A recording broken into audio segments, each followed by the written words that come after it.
McDaniel, a surprising one amid 2 days ago. He was expected to be safe for his job.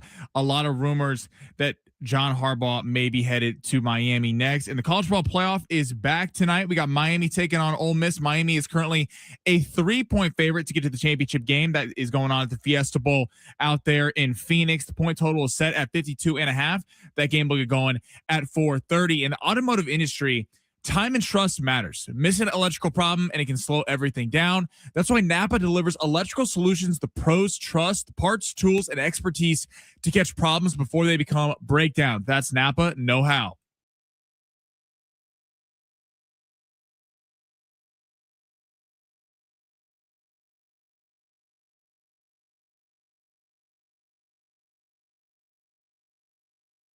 Yeah, let's get it going on a Thursday. What's going on, everybody? Ben Fletcher, Sammy Long with you till 2 o'clock today. We got a fun one for you. Rich Ohrnberger is going to be joining us coming up at 12:30. Hey. And I was trying to think, I was racking my brain, Sammy, if we knew somebody who, I don't know, played for both the Patriots and the Chargers ahead of a matchup between the two teams.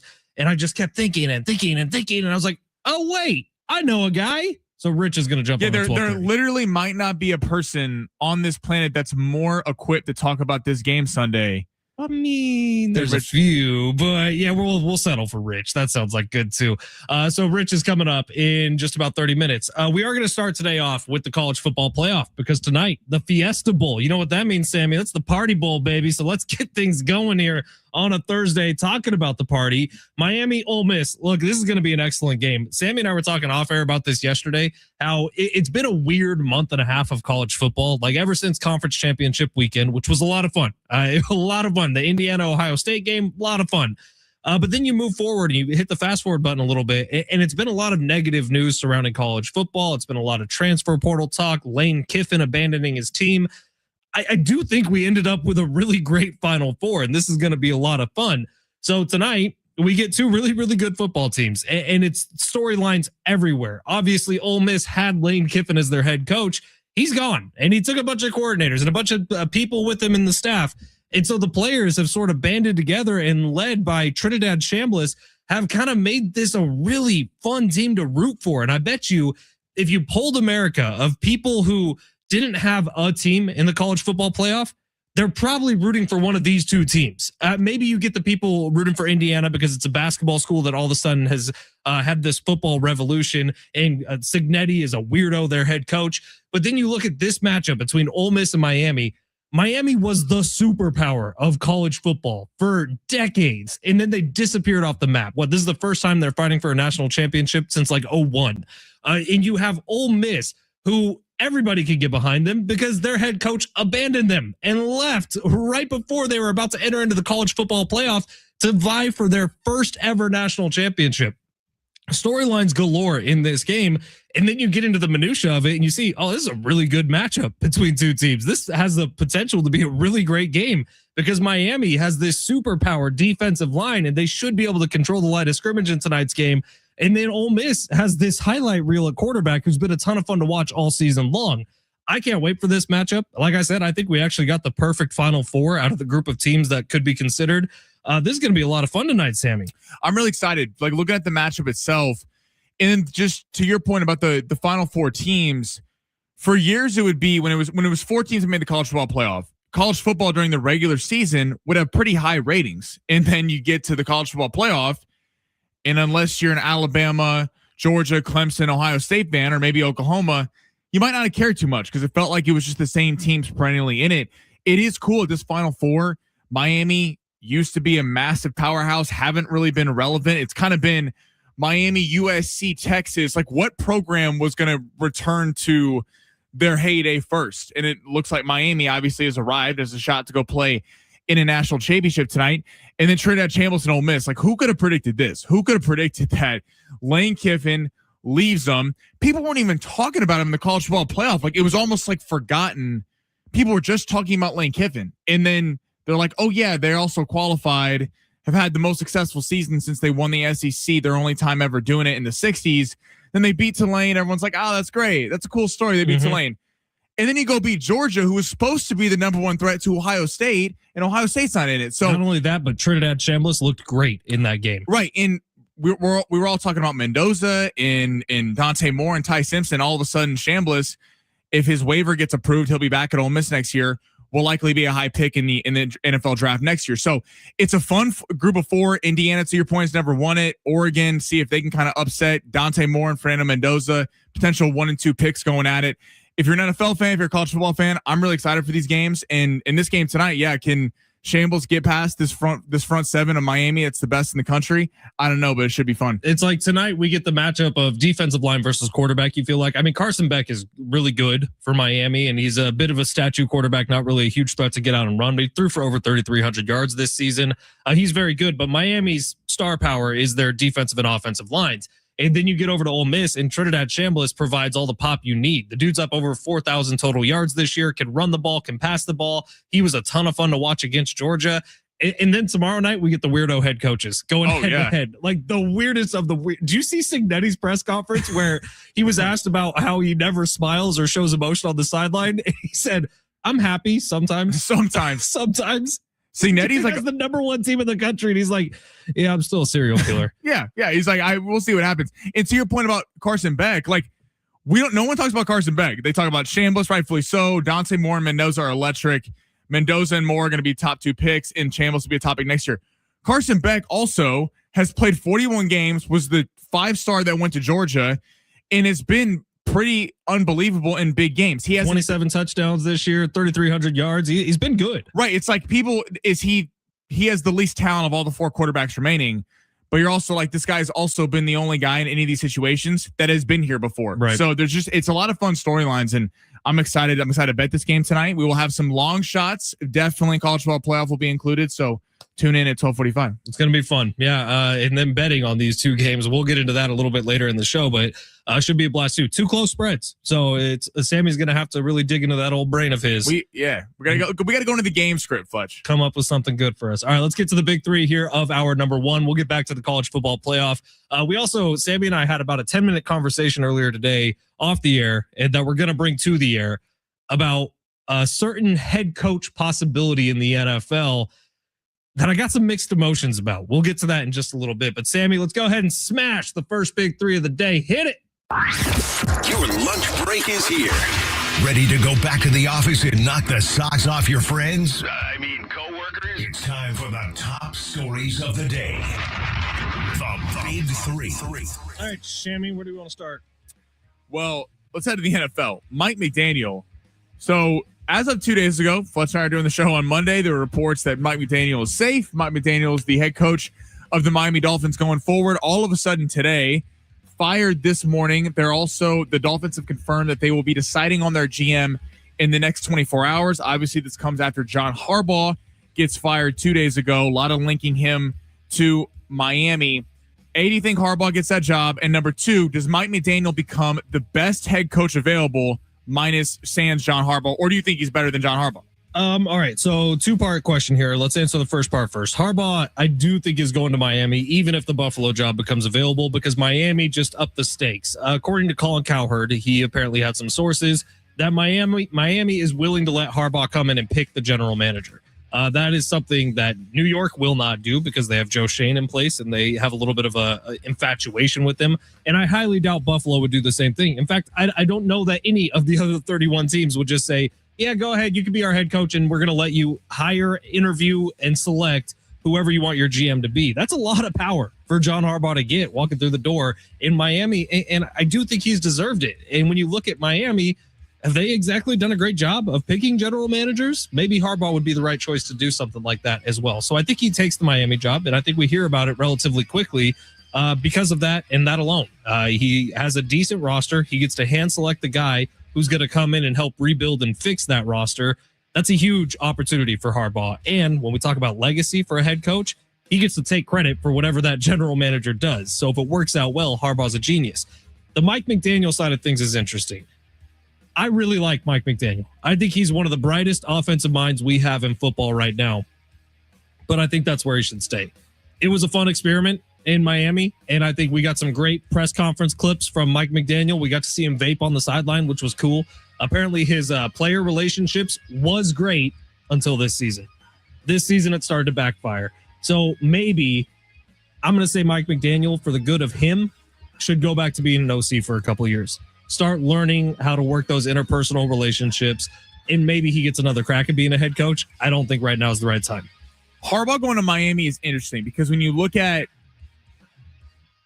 all the jobs available, if you're just looking at talent on the team, draft capital, and cap space, New York's the best job. New York's the best job. Then you can make an argument it's the Raiders because the Raiders have the number 1 overall pick. And then, obviously Harbaugh's not going back to Baltimore. The whole waiting on Buffalo is interesting because I do think if Sean McDermott and them don't get to a Super Bowl, I think they're going to have to fire him.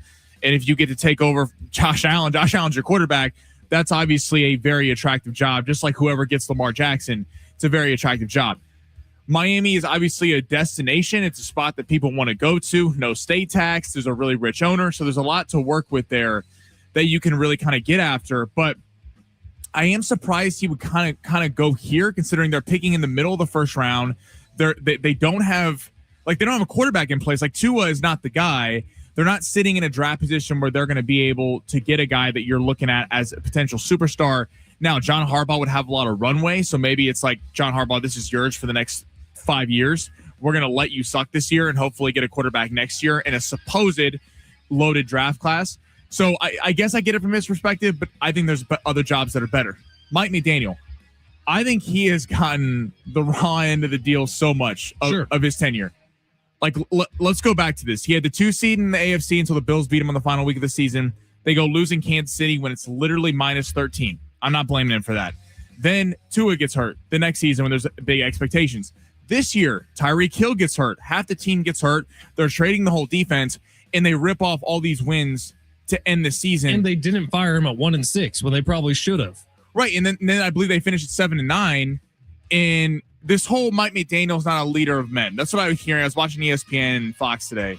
It's like, just because he's not the traditional rah-rah Sean McVay jock head coach doesn't mean if he wasn't a leader of men and couldn't lead these guys, they wouldn't have ripped off all these wins at the end of the season when the chances of them making the playoffs weren't there. I think Mike McDaniel's a great head coach. He would become my best option to become a head coach if after John Harbaugh. If I'm the Giants, him or Stefanski, and I would go Mike McDaniel.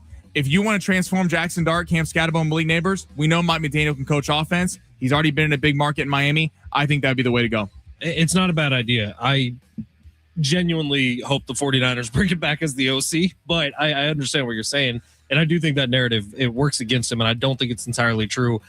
He's just different, right? He's a little quirky. He's a little weirder. Yeah, he's like kind of nerdy. That doesn't mean he can't do it. All right, Sammy, what's next? Let's actually go back to college football. Sammy's a little quirky and a little nerdy. I'm a little quirky and nerdy. Hey, you wear glasses. Yeah. And when you forget your glasses, you wear sunglasses inside.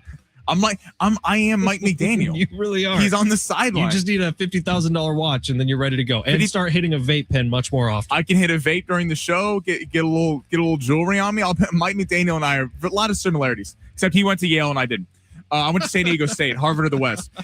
So Jimbo Fisher, let's go back to college football, but the Lane Kiffin saga. Jimbo Fisher calls out the Lane Kiffin decision of him to leave, says, quote, "It's selfish and stupid," which is pretty strong words coming from a coach, especially Jimbo Fisher, but it didn't really work out at his second tenure.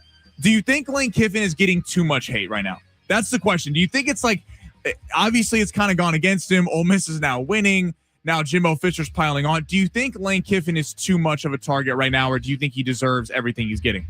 He deserves it because of the fact that Ole Miss is doing so well. If Ole Miss got knocked out in the first round, it wouldn't even be a story. And I doubt Jimbo Fisher says anything about it. But because of the fact that you're now seeing this team rip off a couple of wins, have a legitimate shot to reach the national championship game, and Lane Kiffin bailed on them, and it does feel like that's the case. Like he bailed on them. Yeah, it's going to get talked about more. Now for Lane Kiffin in his personal life, think about your job right now. Think about what you're doing at this moment, whether you're on your lunch break or not, and you get an offer to reach the pinnacle while maybe right now you're at like the minor leagues. That's sort of what Lane Kiffin just did. And yeah, he took Ole Miss to become a power. Tell me it's not going to be easier at LSU to do the exact same thing? Much easier. So Lane Kiffin, seeing the way that college football is going, understanding that NIL is king now, is going to one of the best NIL schools in the country. That was on the forefront of it, by the way. LSU was the first team to start throwing QR codes on the back of every stadium seat in their building so that people could donate while they were sitting there, which was genius. LSU has been on the forefront of this whole thing. Why would he not go to LSU where he could build a legitimate dynasty? It sucks the way it happened, but also if Lane Kiffin had stayed at Ole Miss, the fact of the matter is someone else would have already had that LSU job. So I don't blame Lane Kiffin. I don't blame Ole Miss. I don't blame LSU. I blame college football and its stupidity. But for Jimbo Fisher, this is very funny coming from you. Why don't we take a look in the mirror real quick, Jimbo? Right. On the Jimbo Fisher front, I'm with you. I don't know why he's talking. He hasn't really had success since Jameis Winston. I don't understand what. I mean, Texas A&M paid him $1 gazillion and that didn't work out. So I don't know why Jimbo Fisher's talking. In the Lane Kiffin thing, I agree with everything you said. It's hard because be mad at the college football schedule. Be mad at the fact that there's head coaching openings and you have to be hired because the transfer portal and signing day shouldn't be allowed to happen. Right, the signing day and transfer portal should happen after the national championship. January 19th is the national championship. That should be the January 20th, not before then. So I don't blame Lane Kiffin for taking one of the sexiest jobs in all college football with an LSU program that's going to donate $25 to $30 million per year to the NIL. That's just something Ole Miss doesn't have. Look, I get it. He left the players, but you could see him at the press conference. He was eaten up about it. He wasn't happy. He tried to stay on and coach, and I respect Ole Miss's decision not to allow him to do that, and it's working out for him. Pete Golding looks like the next star head coach in college football, but I think the Lane Kiffin stuff is going a little bit too far right now, and other coaches calling him out. Jimbo Fisher, again, needs to look in the mirror. All right, let's head to our third story. Trae Young officially traded to Washington. Last night came down during the NBA games. But this morning, so Giannis reiterated after the Trae Young stuff, Giannis reiterated he wants to finish his career as a Buck. Do we believe him? And should he?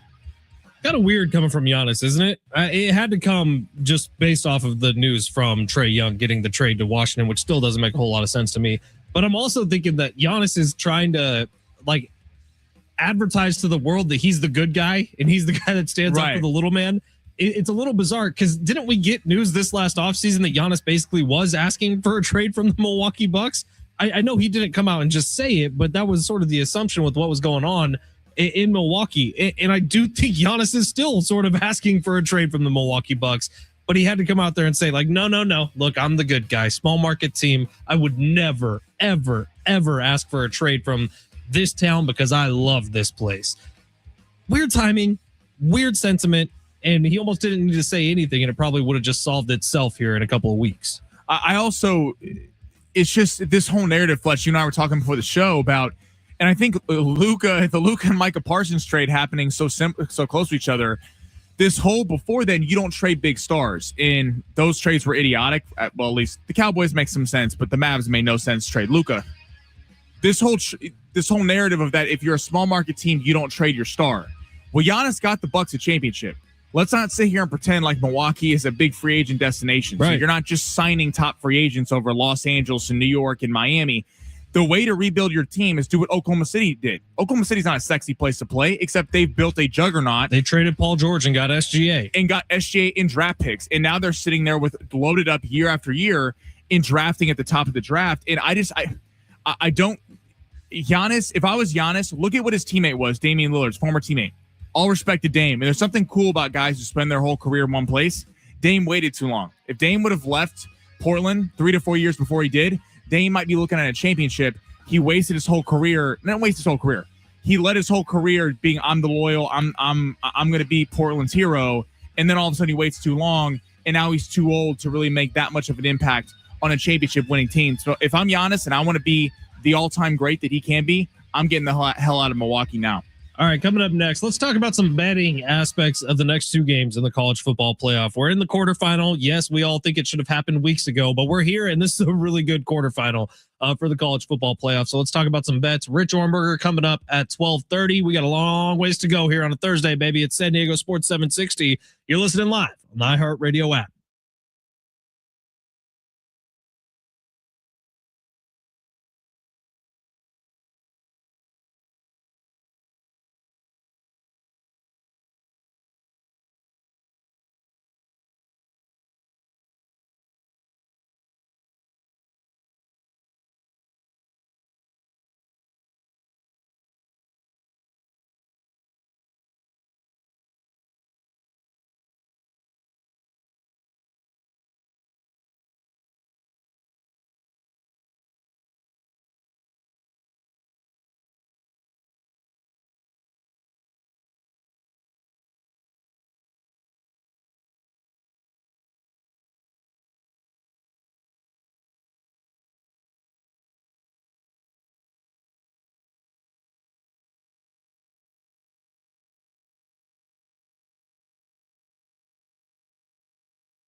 San Diego Sports 760, and we all remember that one teacher who made a difference, who believed in us, who challenged us, or who just made learning fun. Today's teacher of the day here on San Diego Sports 760 is Rachel Guerrera, who teaches at Lemon Avenue Elementary School, and who folks told us she creates a warm, engaging classroom where every student feels seen, valued, and empowered to grow. Congrats to Rachel. You are in the running to win $5,000. $5,000. Thanks to iHeartRadio and Donors Choose. You can nominate your favorite teacher now and win $5,000 at iHeartRadio.com/teachers. Rachel, I'm sure you're listening right now. If Sammy could, he'd write you the check right away, but there's still a whole process that has to go through. Yeah, it's all lawyers and all that BS. But Rachel, it's coming. But Sammy's got the 5G on hands, so he's giving it out to somebody. Somebody. Just cash envelope or check? What do you do, Sammy? I'm gonna take a envelope with cash to the casino. Briefcase to the casino. A little Valley View. I like it a lot. Valley View Casino. You can use it on the classroom, or you can go to the casino. I'm just saying. I'm not advocating it. I'm just saying. You turn that 5 into 15 real quick. Know what I'm talking about? You ever seen The Gambler with Mark Wahlberg? No, I haven't actually. I watch most gambling movies. I haven't seen that one. I wish you had. It's very depressing, but it's a great movie. Thanks, Sammy. He has a gambling addiction. I like the is it 21, the one that had Kevin Spacey in it? Oh yeah. Solid flick. Editing is pretty tough on that one. But it's a good movie. It's all about counting cards. Obviously, Rounders is like Rounders the greatest. Top 5 movies ever. Period. Pay that man his money. God, John Malkovich is so good in that movie. Totally. They didn't even want him to do that accent. He just showed up and was like, "I'm pretty sure I'm going to do this accent." You ever heard the Matt Damon story that he's like he does his scene at the end and the whole crew starts applauding because Malkovich is there and he leans across the table. He sees Matt Damon looking at him. He goes, "I'm a terrible actor." And like, he's like, obviously it's not real, but he's like, anything Malkovich did, the crew just went nuts for. Dude, John Malkovich is a legend. You know, he has a movie that he made. And I can't remember who he made it with, but it's going to release like 20 years from now that he made, and it won't show it to anybody. Really? It has it set for a release date way in the future. That's kind of awesome. I didn't know that. I got to research that. I want to watch the movie right now, but nobody knows what it's about. It's like a time capsule. Yeah, but it's John Malkovich. It's a movie that he has set to release deep into our future that he won't tell anyone about. So thanks, John Malkovich. Yeah. We might all be dead by the time that movie gets released. The next generation will get to enjoy it. All right, it's San Diego Sports 760. Real quick before we get to Big Rich Ohrnberger, tonight we got a hell of a matchup. I think kickoff at 4:30 tonight, Sammy? 4:30. 4:30 tonight. Miami, which has come back to power after being forgotten for a little bit in the world of college football, against Ole Miss, who has every storyline behind them that you want to root for the underdog. You want to have the kind of Team USA mentality against the Rooskies. This is pretty fun, man. Head coach abandons team. Team goes on to win national championship is the headlines we'll talk about with this Ole Miss team if they can pull it off. I don't really know where I'm rooting because college football is better when Miami is great. And Miami is great right now. And they have the power. But Ole Miss, I think you kind of have to root for them because it's like a player-led team at this point. Every story outside of maybe Oregon, because Oregon's perennially been there. Not every year, but Oregon's in the conversation. I can't root for Oregon. I'm not rooting for Oregon. I can't watch Dan Lanning. Indiana's never won. One of the worst football programs in college football history up until 2 years ago. And then these two are great. Miami, it's a fun story. They be playing the championship on their home field, by the way. The championship's in Hard Rock Stadium, so that's kind of a cool story. But then Ole Miss, I mean, that's just what are people going to say? Like, what is the media going to say if Ole Miss goes and wins a national championship and Lane Kiffin got all the money? LSU's got to be like, what are we paying this dude for? Well, that's the question. I think Lane Kiffin's a great coach, going back to his days at USC and the OC at Alabama. He's a very good head coach. But I mean, it's going to be a real conversation. If they go win the national championship, was this Pete Golding's doing? Was this the players doing? I don't know. Miami is favored by 3 points in tonight's game, and I do think I'm going to be betting with my heart on this one, and I'm going to be sprinkling some on Ole Miss +3. I don't think that's a terrible bet. I think the under 52.5. I think people are going to lean because they just saw Chambliss light up the Georgia defense to over 52.5. Miami's got the best defense in the country, and I think this is a lower scoring game, but I don't hate Ole Miss +3. I kind of like it because I also looked in college football in big moments. Sometimes it's the most talented person on the field who makes the biggest difference, and I think it's Chambliss. Yeah, that's very fair. Tonight's game. So I'm going Ole Miss. Sammy, do you know where you're going yet? Miami's going to win the game. I don't hate that pick. I think I'd take a -3. It'd be better if it was 3.5.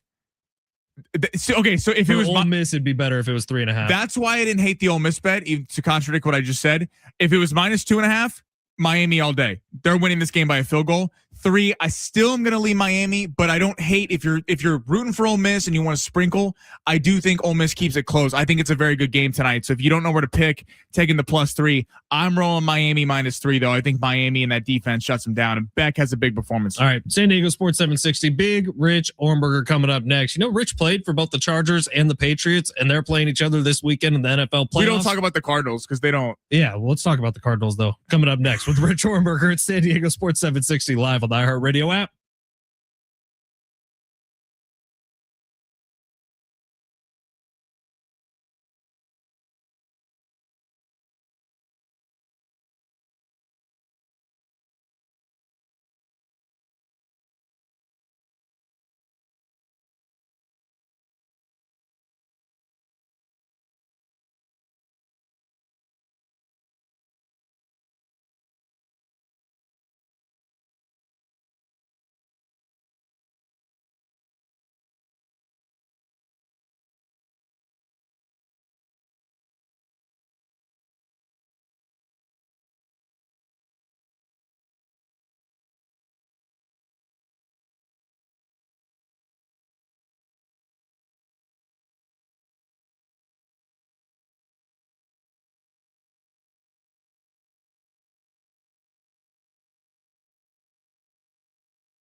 This sport is sponsored by Mothers Against Drunk Driving. Mike McDaniel has been fired as the head coach of the Miami Dolphins. Widely expected that Jim Harbaugh might be in on the job. College football playoff gets going tonight again for the final 4 teams left. Ole Miss in Miami in the Fiesta Bowl down there in Phoenix and Glendale. Ole Miss is currently a 3-point dog with the point total set at 52.5. And big news out of the NBA, Trae Young traded from Atlanta to Washington for CJ McCollum and sharpshooter Corey Kispert. For victims of drunk and drug driving, your grief is unique, but you are not alone. You always have a place at MAD. Call the 24-hour victim helpline at 877-MAD-HELP or visit mad.org.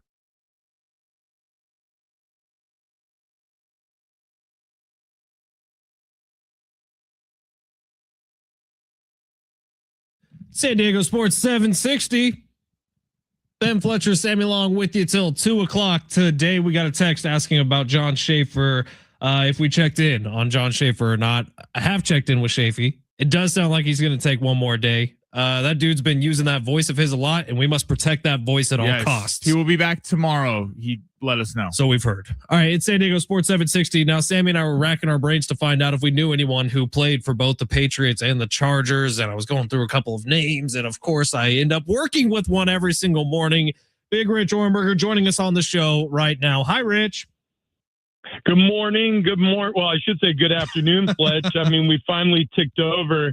And Sammy, great to be on with you guys. Good to have you on, Rich. Now, we did get a text yesterday asking us if the hot Dr. Pepper was actually good. And as much as I try to say it is, people still don't believe me. But what do you think about it, Rich? Because you're kind of going viral right now.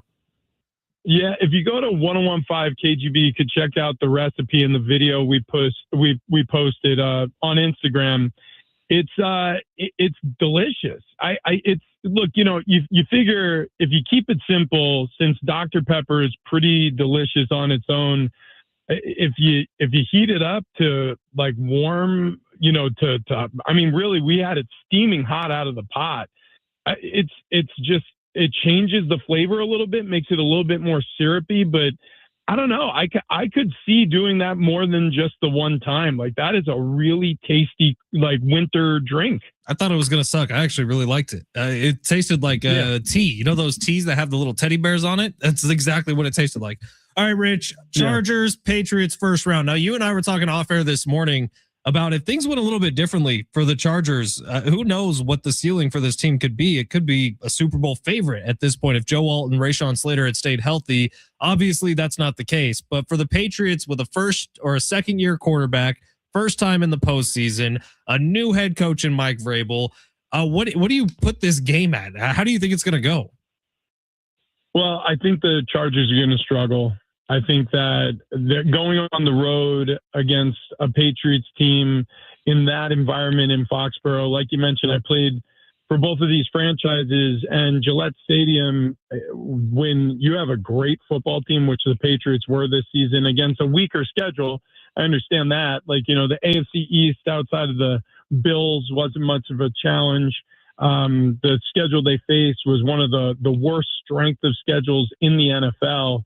But still, they really performed well against pretty good competition throughout the course of the season, and they rose to the challenge. And so this fan base is going to be enthralled.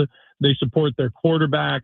They're excited about this team, and so that's a really harsh road environment for the weather, and then the way the fans have responded to great teams over the years. And then, in terms of the Chargers, I just think they're limping into this game, much like many games that they've limped into this season. They've got injury issues up and down that offensive line, plus a few left over from the final week of the regular season.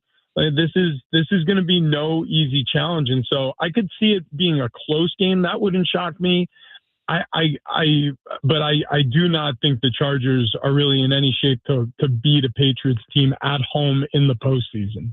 So if the Chargers lose the game, Herbert would drop to 0-3 in his playoff career. How much of that would you put on Herbert, or would you just put the injuries to the offensive line being a bigger factor?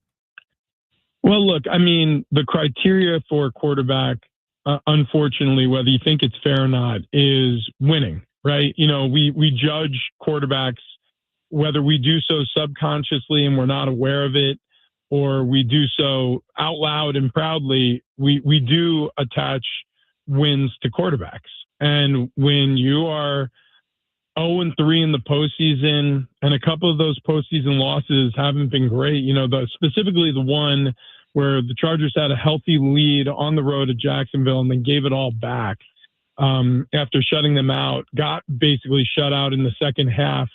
And I mean, it's hard, man. It's hard to separate or tease out the quarterback from the postseason success. I mean, we do this with Lamar Jackson. Everything goes really well typically when he's healthy for the Ravens in the regular season, but he always seems to have that hiccup in the postseason. And, we could say the same thing for Josh Allen. Josh Allen is a great quarterback. But I mean, until he wins the Super Bowl, until he makes it to an AFC Championship game and wins one, we're going to regard him as really good regular season quarterback. And then there's this huge question mark as to what he is in the postseason. So I think that's where we kind of regard Justin Herbert. And what's so odd about it is the Chargers went from having a really, really outstanding quarterback like Phillip Rivers to Justin Herbert, and it feels like they're both having the same problem. Individually, they're tremendously talented, but they haven't had postseason success to the extent that their talents would lead you to believe they should.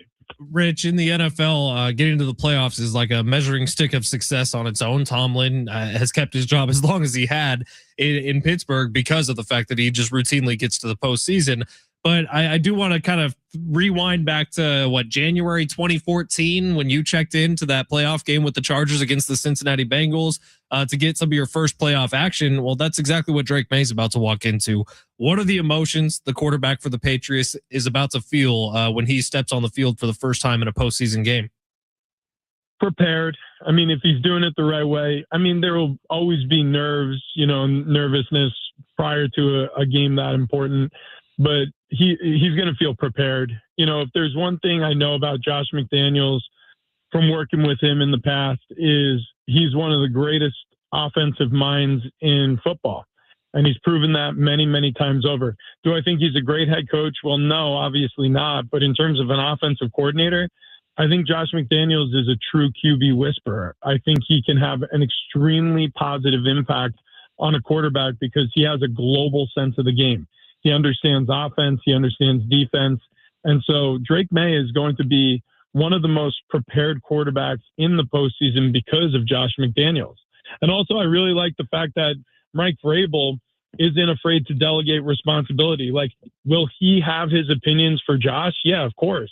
But he'll get out of the way and he'll leave the cooks in the kitchen to worry about the offense, and he'll let them have their own success. And then obviously he's more of a defensive-minded head coach, and so maybe he'll grab a spoon and help stir the pot on that side of the kitchen with the defense. But he's going to let the chefs cook on the offensive side of the ball, and I think that's intelligent because he hired really well, and Drake May is the beneficiary of his coaches. I think he's surrounded by really smart people. All right, Rich. Who's your two Super Bowl teams? What you got right now? Probably, just like I said in the preseason, Jacksonville, Chicago. I mean, I've had this thing pegged the whole way. No, I think the Rams getting Carolina a second time, even though they're on the road, I think the Rams are going to get that W. And then I look at the rest of the NFC and I think to myself, is there really a better quarterback playing better right now in the NFC than Matthew Stafford? And the answer is no. Do I really trust any other receiver in this league more than I trust Puka Nacua? Kyron Williams had another 1,000-yard season. Is there really another back? And so that's just their offense. You look over at their defense and it's been a little bit of a different story. There've been some shootouts and some defense or some defensive performances I'm sure they would want back. But I think they're a good enough defense to win a Super Bowl. So I feel like that's my team on the NFC side. And then on the AFC side, I feel like it's Josh Allen's year. And I know I'm probably going to eat those words later because he's going to do something crazy and panic at some point and throw a couple of interceptions in a game, but I do feel like it's his year. And if we really think about the game, the loss against the Chiefs to send them and to keep the Bills home in the AFC Championship game, we're talking about a fourth down conversion that really was, and they missed it, so you're about a play away from really being there in the dance. I think the Bills are good enough. I think Josh Allen's good enough. I think this is his year. So I think it's going to be Bills Rams in the Super Bowl. Sammy hates it so much when someone brings up the fact that Josh Allen actually got a first down on that play. All right, Rich, a couple of didn't, but it's fine. Couple of reactions here from YouTube. Our buddy Jay Silves is stoked that you're picking the Patriots over the Chargers. And FedEx Trade with a question for you. He says, please ask Rich his thoughts on the Bears Packers round 3 in 6 weeks and how tough that is to see your rival again in this short of time. Thanks in advance. What do you think about that? Bears Packers, the third time they'll play each other in 6 weeks, and with everything on the line this time. Oh, it's crazy. I mean, it's so crazy. I mean, so first and foremost answer, like to see a divisional opponent this quickly in succession, really they should do something about how some of these games are scheduled, because I get it. It's a big math equation and you're trying to put the most watchable material in the most primetime slots. And, you kind of have to shuffle the deck and then reshuffle the deck and make it all fit. But still, man, I don't think this is great. I think if you give a little air between these games, now, obviously you can't figure out who's going to go to the postseason. And so if it was 2 games in close succession, well, all right, fine. That's just the way the chips fall. But when you have the same team facing each other 3 times in 6 weeks, it's troublesome to me. Now, in terms of how you're going to match up, it's the rubber match, right? So you get to game 3 and, look, all the tape you have on your opponent has on you. The record, if even, well, then obviously you have an opportunity to win the series, so to speak. And if it's lopsided where one team has won 2 and the other team hasn't won 1, look, our natural knee-jerk reaction is to say, well, by the laws of probability, of course, the team that's lost 2 should have a better chance to win. And we know that's not true, because on a roulette table, just because the prior 10 spins have come up black doesn't mean that red's going to hit next. You have the same exact opportunity to win or lose in the upcoming matchup, because all things are even. Now, who do I think is the better team? I find myself trusting Ben Johnson and the Chicago Bears more than I do the Packers and Matt LaFleur. I feel like there's a little panic in Matt LaFleur. Like, if he doesn't really get it done this postseason, I think the Packers are going to take a good long look at if the right guy is heading up this team. You look at Ben Johnson, it's kind of like he's playing with house money, to stick with the gambling analogy. He's got this thing wired tight. It's his first year coaching. I think the Bears are actually oddly going to play much looser in this game than the Packers. And I think the Packers have dealt with too many injuries over the course of the season. So I like the Bears in this one. We got some really good games coming up this weekend. And Sunday night, you will see Rich Ohrnberger on NBC here in San Diego as he wraps up most of the first round of the postseason. Rich, Bark Our Friday tomorrow. We got to get everybody over to our old YouTube page at Big Rich TD Fletch. You can find us there. 10 a.m. We go live on YouTube. Tequila tomorrow, so Travis Dale is going to be wasted. It'll be a good time. Ooh. Yeah. He might take his shirt off. You never know. I'm excited for it. It's going to be a big morning tomorrow, so I'm going to go to bed right now. Okay. Have a good sleep, Rich. We'll hold it down over here. Rich Ohrnberger, Right. Listen to him every morning alongside myself, Travis Dale, and Kat Fisher when we do Big Rich, TD, and Fletch over on 101.5 KGB. San Diego Sports 760. Quick break here. Long shots on the other side. I have not checked my account. I have no idea if we won or lost. We did not win last We did not win. Okay, we'll see if we can get a win here today. It's San Diego Sports 760 live on the iHeartRadio app.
San Diego Sports 760, Ben Fletcher, Sammy Long. By the way, all the new releases in 2026 just got their confirmed dates for movies. Speaking of Iron Man, Avengers Doomsday set for mid-December, coming out on the exact same day as Dune 3. What's up with Downey in it, but not as Iron Man? He's Dr. Doom. That's kind of odd to me. Yeah, I don't know. I think I'm frozen right now. Oh no, I'm back on YouTube, but I was in a very funny face that would be very easy to Photoshop. So if you got a screenshot, congratulations. Please do it. All right, we're gonna get to long shots here in just a second. But how about Dune 3, Avengers Doomsday coming out on the exact same day? That might have to be a double Dune feature. 3, Avengers. Yeah, Dune 3. I actually like Dune a lot. I really like those movies. I think they're fantastic. I was never a big sci-fi, like I love Star Wars, stuff like that, but like a huge sci-fi guy, and my friend convinced me to watch Dune. Like those movies are great, but I'm curious where they go with it. My only problem with like Dune and Batman, all these like huge release theatrical movies, is they wait so many years in between releasing them. I wish they filmed them all back to back and released them 1 year at a time. That would be cool. That's kind of what Lord of the Rings did. They had that figured out. Like when the second Lord of the Rings movie came out, the third one was already getting Oscar nominations, I'm pretty sure. All right, SD Tyler said Bar Cart Friday should for sure extend into the Fletch zone. Sammy should take a shot for every pick that misses during the week. Oh, Sammy might end up in the ER if we do that. So John, I'm on with John till 4 tomorrow to save his voice for Saturday night. We need to protect that voice as if it's the president of the United States. Exactly. I was like, we're Secret Service for John Schaefer's voice. If my voice or Fletch's voice go out, people are like, all right, who cares? But John's voice, they're like, that's going to be a problem for Saturday night. Right. But if we did shots, you're going to be cooked by 2:00 because you're going to do it in the morning. I try to stay really responsible now during Bar Cart Friday, and I used to not have to do that, but now I do try to. And so we'll see. Maybe I'll just get hammered tomorrow. And let's see, one more here. 949 says, speaking of Fiesta, this show should do a big game tailgate event for the Super Bowl this year, just like old times. Ooh. Expect some news soon on Big Game Tailgate 949. Stay tuned on that one. And there may be some sort of collaboration coming up. I don't know. It's there's something in the works, though, so get ready for that. With what I've been told is a massive, massive giveaway. Oh, that's called a tease, ladies and gentlemen. Is it a pretty good one? I don't think I gave away too much. No, I liked it. I thought it was good. I think that one gets past legal. The Friday right before the Super Bowl, perhaps. There might be something going on. I don't know. All right, Sammy, let's get to long shots here. Go ahead, smash it. You looking for some luck? Want to win big? Gotta play big. You are so money and you don't even know it. Time to take a chance. Say that to me and his man. With long shots. All right, Sammy. Okay. Couple losers in a row. We started this week hot. I want to ask you something. So I have a 4-leg parlay. I like it. I have 3 college football and 1 NBA. Now, 3 college football, same game parlay is a little bit tough. I like all my selections. Do you want me to get rid of them and get rid of the NBA and just do a 3 all college football, or do you want to do 1 NBA and 2 college football? 1 NBA, 2 college football. Okay. All right. That's better. Let's say the college You've been pretty good in the NBA recently. We have been pretty good in the NBA recently. And college football, like, I want something to keep me invested in tonight's game in case one side starts, in case Miami starts really kicking some ass. Well, you know what's great is that I have a pick from both sides. Love it. Trinidad Chambliss, more than 23.5 rushing yards, staying away from the pass totals. Okay. It's fun to fall in love with the Ole Miss team. It's a great story. I get a lot of people are going to be casually tuning in tonight and being like, I'm pulling for Ole Miss. And Chambliss is a beast. And people who have listened to the show, I've included his over on long shots 3 different times this year. It has hit every time. Chambliss, though, against Georgia, if we remember at the end of that game, it was very fluky. There was the fake punt. Kirby Smart really messed that game up for Georgia. And he was running for his life back there. At the end of the game, and credit to Chambliss for making these plays, kind of doing the whole Caleb Williams, Mahomes loop thing they used to do where you run back and run all the way around. This is a different beast of defense. And Georgia, although the Georgia reputation of having great defense is great in theory, they have not been the same defense this year. A lot of times they've given up a lot of points. Miami has 2 of the best pass rushers in all of college football. Ruben Baines can be a top 10 pick. On the other side, they have another first-round pick. Keontae Scott, the former San Diego High School baller, had the pick 6 last week against Ohio State. They have one of the best safeties in the country. I.e., this is going to be a rushing attack. Chambliss going to have to get out of the pocket, get after it. More than 23.5 rushing yards. He also hit this against Tulane. He's hit this in a lot of games this season. Georgia, though, it was really they were playing from behind. so they had to throw back into it. So Trinidad Shambles, quarterback for Ole Miss, more than 23.5 rush yards. All right, Mark Fletcher, more than 96.5 rush yards. Ben will like this one. That's my cousin. That's Cuzzo. Mark Fletcher has really been the unsung hero. Excuse me. What were we taking with them? Sorry, I was focused on the last name. More than 96.5 rush yards. Okay. Mark Fletcher, he caught a touchdown against Ohio State last week. He was why they beat Texas A&M single-handedly. Mark Fletcher was unbelievable. He had 172 in that game. He was on fire. And he ripped off the 60, 70-yarder at the end of the game. And we got to remember, A&M, one of the best defenses in the country. Ohio State was thought to be the best defense in the country, only above Miami for this. Ole Miss's defense, the weakness is their linebacking core. They have some injuries going into this game. Ole Miss, the front seven, is not where they want it to be. I think Miami is playing with a lead in this game, and I think Mark Fletcher has a field day. The problem for Miami, if you're hesitant on Miami, Carson Beck at times has turned the ball over. He has put the ball in harm's way. I don't think Mario Cristobal is going to let that happen. Mark Fletcher, running back for Miami, more than 96.5 rush yards. All right, and then our one NBA pick, Minnesota, Cleveland, Anthony Edwards, more than 30.5 points. People go, it's a big number, Sammy. Cleveland, Anthony Edwards is a big game player. And going up against Donovan Mitchell, I think this is going to be a little bit of a showcase. Cavs haven't had quite the season they've wanted. They were actually the favorites heading into the year in the Eastern Conference. People thought they were kind of going to be, it was theirs to lose. Now, the Pistons have overtaken them. The Knicks have overtaken them. Hell, you could argue the Sixers have overtaken them. But this is a big game. Donovan Mitchell, Anthony Edwards, two of the elite guards in the NBA. Anthony Edwards did not hit his over in the last game, but against a Cleveland team that still has a lot of pieces to it, Evan Mobley, Max Strus, and Donovan Mitchell. There's a lot of talent on that team. Anthony Edwards and crew. Anthony Edwards has to carry the team while he's there because Minnesota doesn't have a lot of scoring options outside of him. Dante DiVincenzo's the three-point shooter. Julius Randle is the second option. So Anthony Edwards, it's all on him tonight. I think they get a big win playing Cleveland, more than 30.5. So to recap, Trinidad Shambles, quarterback for Ole Miss, more than 23.5 rush yards, evading that Miami pass rush. Mark Fletcher, running back for Miami, more than 96.5 rush yards. And Anthony Edwards, more than 30.5, playing the Cleveland Cavaliers. I like it. Sammy, something that just popped into my head, because we got a comment on YouTube from Oslimer Rust Block 7402. Thanks for being here. Appreciate you being here. It says Chargers are going to bully the Patriots this upcoming weekend. Bully them. Here's something that popped in my head because I would like to bet this game. I really like this game, and I don't know who's going to win. It's one of the more intriguing matchups of the first round of the postseason, if I'm being honest. Tell me who's going to win this game, and whoever gets more comments or texts between now and tomorrow when we're off the air, that's who I'm throwing my money on. So you just want people to text it 70470. Start your message with team. Your pick for Chargers Patriots. Chargers Patriots money line. I want to throw a bag on this game. I don't know which team to pick. Whoever gets more comments and texts is the team I'm putting money on. What way, real quick, because you're going to go with our listeners. Yes. What way are you leaning? If you had to bet right now, who are you picking? As of right this second, I am leaning Chargers.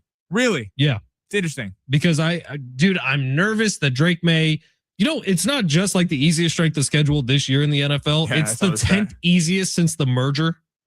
And it's the easiest in the last 26 years. So the Patriots team of this year, the last 26 years, and the 10th easiest strength of schedule since like the 70s. Yeah, their two big wins were Buffalo and Tampa Bay when we thought Tampa Bay was legit on the road. Meanwhile, the Chargers have played a pretty tough schedule. And they've lived to see through it, and they've struggled every step of the way, and they've been limping all the way through. But I kind of feel like the Chargers are a little more battle tested. It's the best matchup the Chargers could have got. I don't know that I'm picking. Harbaugh literally picked this matchup because what the Patriots do well is pass the football, and the Chargers have one of the best pass defenses in the playoffs. But it's hard for me to pick with that offensive line. It really is because Herbert is getting harassed week in, week out. All right, 70470. Start your message with team. YouTube at San Diego Sports 760. Leave us a comment. Whoever gets more comments between the Patriots and the Chargers is where I'm putting my money, and Sammy's going to jump on board with that too because I just said so. It's San Diego Sports 760. Take a quick break here. Hour number 2 coming up next live on the iHeartRadio app.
The sport is sponsored by Unbound.org. Big news of the day. The Miami Dolphins have fired head coach Mike McDaniel. The Miami Dolphins have said that they will name their GM by tomorrow.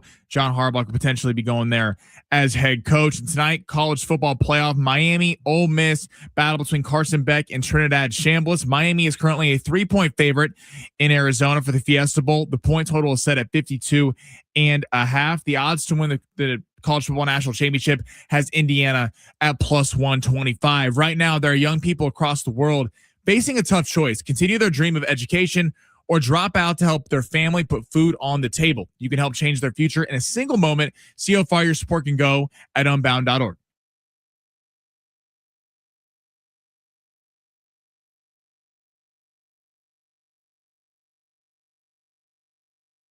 San Diego Sports 760. It's hour number 2 here. Ben Fletcher, Sammy Long with you till 2 o'clock. All right, YouTube is just about even, and there's some very funny comments about the Chargers and the Patriots. And on the text line, it looks like the Patriots have one more than the Chargers do. So as of right now, I'm putting money on the Patriots, but we'll see. We're going to keep this going through the end of the show tomorrow. So you can text us 70470, start your message with team, comment on YouTube at San Diego Sports 760. You think the Chargers or the Patriots are going to win their first round postseason matchup? That's where Sammy and I are putting our money this weekend. Whatever the listeners decide. Because I got to be honest. I like how you volunteer me to go with this bet too. Okay, you don't have to if you don't want to. No, I will. I trust our listeners, but I Fletch has a way of making me bet without just consulting me first. As if you wouldn't be anyways. But all right, so let's just talk about this real quick, because I do think this is one of the most fascinating games of the weekend. Obviously, Bears-Packers 3 times in 6 weeks is going to take a lot of the storylines. Niners-Eagles facing each other again in the postseason is crazy. Rams-Panthers, who cares? That game can kind of just go away. But we got some really fun matchups this weekend. And I think Chargers-Patriots is going to be a really, really close game. The storylines going into it, obviously, Chargers are hurt. They've been broken all season long. They had 2 offensive linemen who were potential all-pros coming into this year in Joe Alt and Rashawn Slater. Rashawn Slater gets hurt before the season even begins. Joe Alt gets hurt 3 or 4 weeks in, and it's been Justin Herbert running for his life, dealing with a broken hand or whatever for the entire season, essentially. And he's been putting him on his back, and he's been playing big in big moments. You remember that Eagles-Chargers game? Was it Monday Night Football or Sunday Night Football? I don't remember. It was Monday night. I was there. Herbert, yeah, you did go to that game. Herbert put the team on his back and succeeded in that game. And it was as impressive a performance we saw from a quarterback all season long. Is Drake May, who literally just played one of the easiest schedules in NFL history, and credit to them, they won a lot of games. But can Drake May go into a postseason game, even though it's at Gillette Stadium, even though the home field advantage will be huge, and pull off a win against a dude in Justin Herbert who quite literally needs this game so we don't all just call him a choker for the rest of his career? This is a huge matchup in the first round. Well, and the Drake May angle is you worry about them a lot, like when Baltimore would get in here. Baltimore, now I like Lamar. I think Lamar Jackson's a better quarterback than Drake May. That's just me personally. But Lamar and the Ravens would dismantle everyone, and it wouldn't be close in the regular season. And then they get to the playoffs, and it'd be a close game, and you kind of get tight. You don't really know what to do because you haven't really been in these type of games. As we mentioned, I mean, like one of the worst schedules since the merger, 26 years, the easiest strength of schedule in 26 years. So, I mean, when you're beating up on the Jets in Miami and a lot of teams, the Chargers are a brand of football. Like, do I think they're a juggernaut? No, but Herbert has been there before. We know Harbaugh is a really good head coach. And we don't talk about the Chargers defense. They got the best secondary in the league. A5 had an interesting point, though. He was responding to Big Rich, who was on earlier, who was kind of talking about Herbert's legacy if he loses this game. Said, I'm so sick of people giving Herbert every single excuse in the book. If he was 3-0 in the playoffs, he'd get the credit for it. So why wouldn't he get blamed for going 0-3? No one gets as many free passes from the media criticism as Herbert does. It's interesting because we talk about Josh Allen gets a lot of passes in my book. Lamar Jackson gets crushed. Josh Allen, I think a lot of people make excuses for him, but overall, people crush him for not going to the Super Bowl. And it's really going to be this year if he doesn't get there. Herbert has evaded it. And it's interesting because, I mean, we say we crush, I'll give you some credit. I crushed Brock Purdy, okay? And I stand by what I said, but Brock Purdy has gone to Super Bowl. Jalen Hurts, people crush. Jalen Hurts just won a Super Bowl. At what point does Justin Herbert, it can't always be the coach's fault, the offensive line, the receivers, because last year the playoffs was on him. Yes, but think about where all those people you just named play.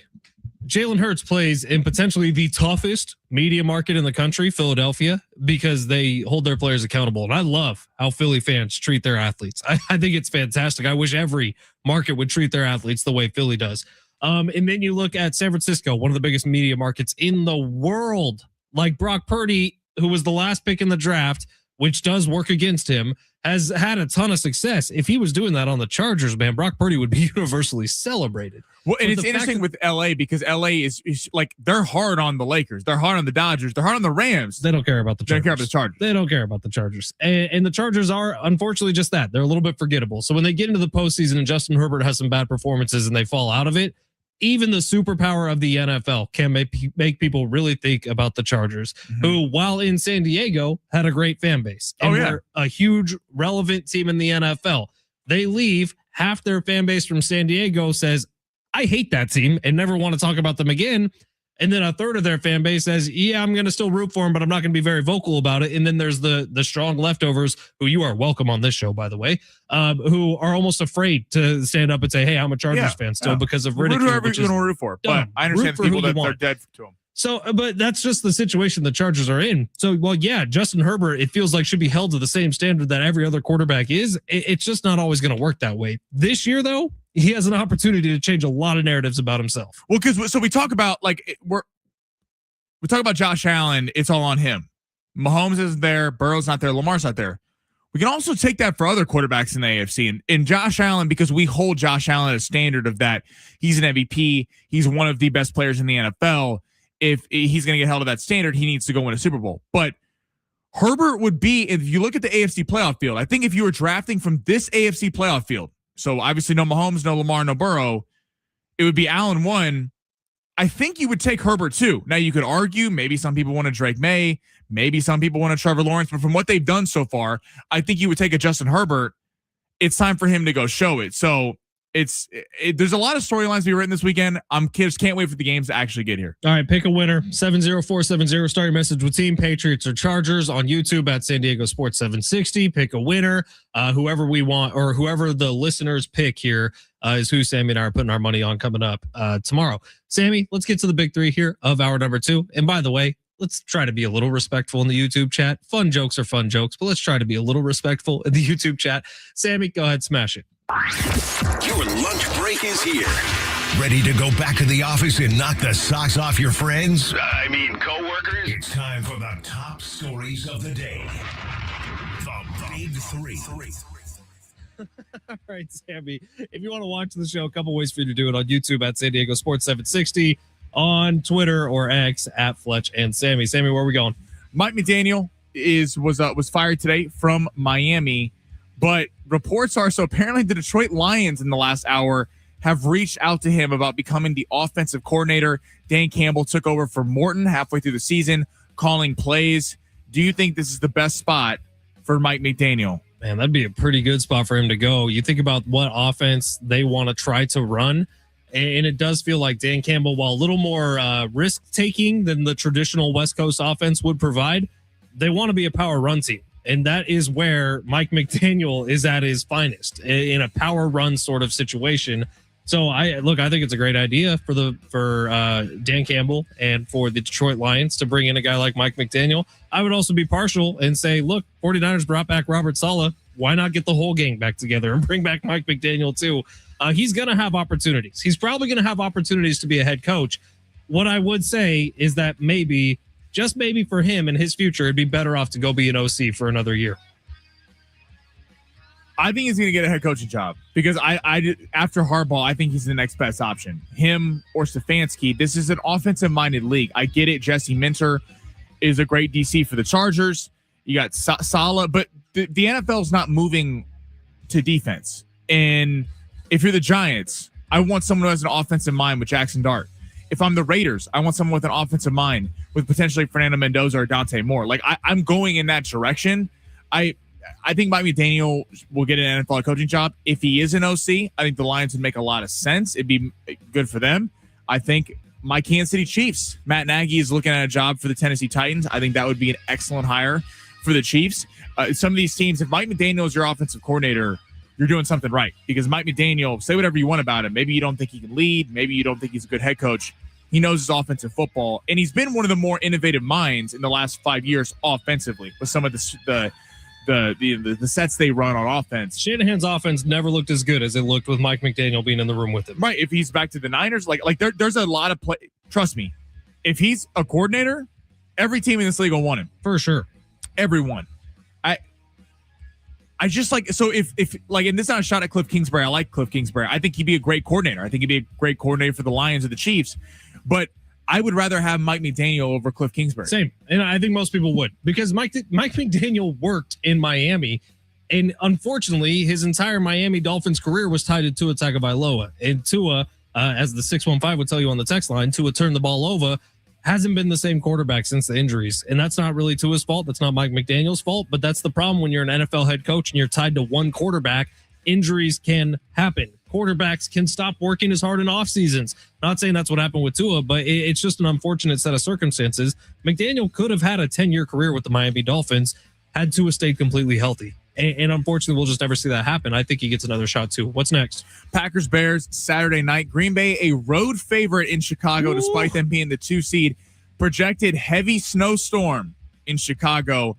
Question is this: who does that favor? Jordan Love and Josh Jacobs, or Caleb Williams in that great rushing attack with Monangai and Swift? Man, for years, it was, if Green Bay was involved in a playoff battle in the snow, you go to Aaron Rodgers, because his career record in the snow is outrageous. He's one of the few quarterbacks in NFL history who got better the worse the weather got. This is tricky because you still have two very young quarterbacks in this matchup. Jordan Love, he's a little bit older, but remember, he only has 3 or 4 years of NFL experience. He sat for the first 3 years of his NFL career. Caleb Williams, this dude's brand new. This is the first year he's really played good football in the NFL. It's year 2 for him. Last year, you almost have to throw out the window. This is his first taste of the NFL postseason. Adding weather into stuff like this is what makes the NFL postseason great and also makes it so unbelievably unfair. But the fact that this is going to be one of those crazy psycho games, I am going to lean towards Green Bay. And the favor goes with guys who are more consistently playing in stuff like this. I guess they both are, but man, it does feel like experience is going to be huge in this one, and Josh Jacobs and Jordan Love have more. A very fair point. I get where you're coming from there, and we could easily be talking about on Monday the Bears. Maybe they were a little too wide-eyed in this game, but I don't think the Bears get enough credit for being tough. They are tough. And let's look at that game against Green Bay where they came back and Caleb Williams had the bomb. It was a DJ Moore, I believe, who caught the 50-yard bomb. I forgot who caught it. But I know they had the onside kick. They were gritty in that game. The Eagles are one of the best defenses. Whatever you think about the offense, they're one of the best defenses in the NFL. I think their DVOA on defense this year is top 5. They rushed for 250 yards against them with Monangai and Swift. So what Ben Johnson's doing, I think this game people are forgetting a little bit too much about the Bears. I get it. People want to kind of go with the underdog pick. They want to make a bold statement with a road team. I'm surprised though that Green Bay is a 1.5 point favorite in this one, considering Chicago is at home, and Chicago has been the better team, especially down the stretch, and the healthier team. The healthier team. I think people are going off name brand alone a little bit too much, and not the actual team. All right, third story. So we've had all these head coaches fired. There's 8 openings right now. There's 7, 8 openings. Will there be another head coach fired from a playoff team this year? I'm gonna set the line at a half. The line should be at a half because I really think there's 2 places you could go. Buffalo, Pittsburgh.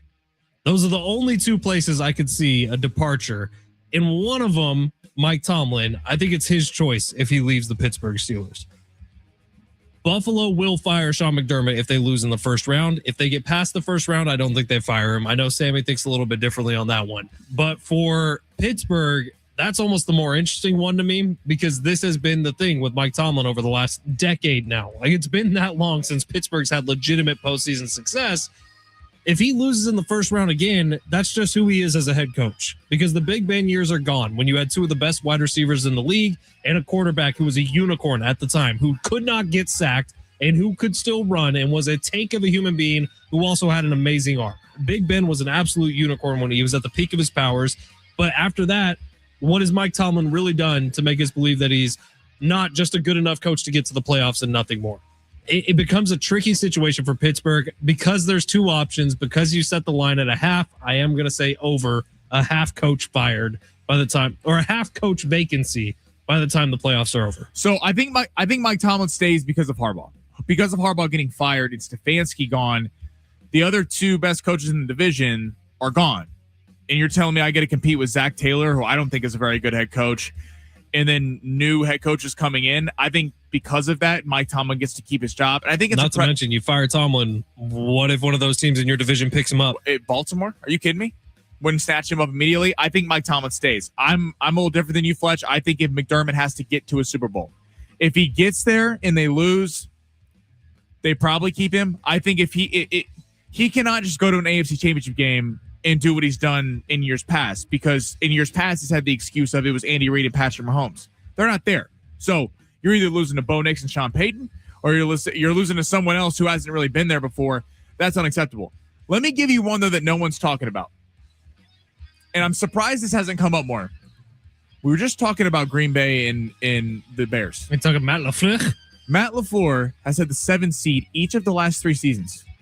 And there's always kind of been this thing that he's a great coach. And I think Matt LaFleur is a good coach. But Jordan Love, and he's the guy to take him over the hump. If you lose in the first round to Caleb Williams in his first playoff start, with a first-year head coach and Ben Johnson, it was kind of thought of the Lions you expect would be back. If they hire Mike McDaniel, you'd think they're going to be one of the best offenses in the NFL. I'm just saying, if John Harbaugh still has a job by Saturday night, doesn't have a job by Saturday night, everyone's thinking about Buffalo. Is he waiting to see if he can get Josh Allen? I would not be surprised if Matt LaFleur is on a little bit of a hot seat if he doesn't get out of this wild card round. I like it. I honestly really like that take. I hadn't thought about Matt LaFleur at all, and I think it's because no one's talking about it. But could that seat in the frozen, frigid airs of Green Bay, Wisconsin be heating up a little bit? But then, do you want to live in Green Bay or Miami? That's an easy decision for me. Yeah, well, for Harbaugh, we'll see. Harbaugh is a historian of the game, though. He might like the fact that Green Bay has all the history beside it. Really good text from the 619. The Bears have led against the Packers for exactly 0 seconds in 2 games with 1 walk-off miracle win. Take the fandom out of it. I think he's talking to you, Sammy. I'm not a Bears fan. Yeah, but you're a Caleb fan. I am, but I'm not a Bears fan. I'm just telling you. Who are you rooting for in this postseason? Be serious. Who am I rooting for? Yeah, I'm not rooting for anyone. I'm rooting against the Broncos. The Broncos, Chargers, and Bills. And I didn't hate the 49ers before I knew Jim Russell and Ben Fletcher, but I can't do a radio show with Ben Fletcher if the Niners win the Super Bowl. That's just going to be a disaster. Sammy, we are rich if the Niners win the Super Bowl. Dude, you're rich. I'm not betting rich. In 2026 is through the roof if the Niners win the Super Bowl. I didn't bet the Niners. You don't think you'd get a little kickback on that, a little benefit from it? Maybe. Are you telling me I would? Sure. If it means you're going to root for my Niners, we could use all the help we can get. I would root for your Niners over Buffalo, Denver, or the Chargers. All right, quick break. It's San Diego Sports 760. Maybe that's going to happen. That'd be great. You will be buying a Brock Purdy jersey if Josh Allen loses. Too many friends. By the way, you Charger fans, I love that you listen to the show. All my friends are Charger fans, so there's been years of hatred brewed up. All right, it's San Diego Sports 760. Quick break here. On the other side, is there an NFL head coach that we're not talking about right now? Somebody who could get hired and maybe should get hired, but we're not talking about him? I got a name for you on the other side. It's San Diego Sports 760 live on the iHeartRadio app.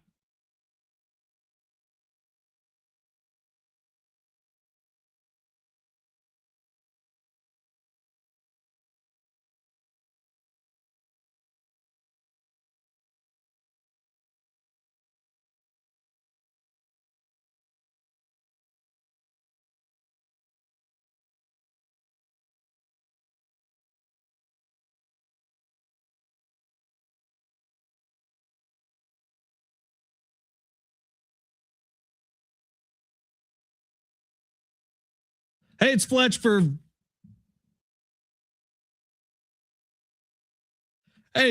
Valley View Casino and Hotel. Visit San Diego's favorite casino on Thursdays for their amazing drink specials during Thirsty Thursdays. Yeah, baby. Sip on $5 ice cold draft beers, $6 hand selected wines, and $7 refreshing cocktails at any of Valley View Casino and Hotel's restaurants and bars, or while you play your favorite slots and table games. You don't want to miss out on the thirst quenching deals available on Thursdays at Valley View Casino and Hotel.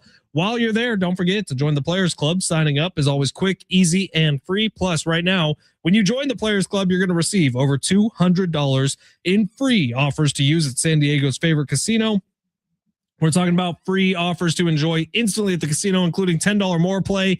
That's free slot play, $10 of match play, $20 to Black and Blue Steakhouse, $10 to Patties and Pints, $10 to the cafe, and the list goes on and on. Plus, when you upgrade from red card to blue card status, you're going to get 2 free Maine lobster buffets.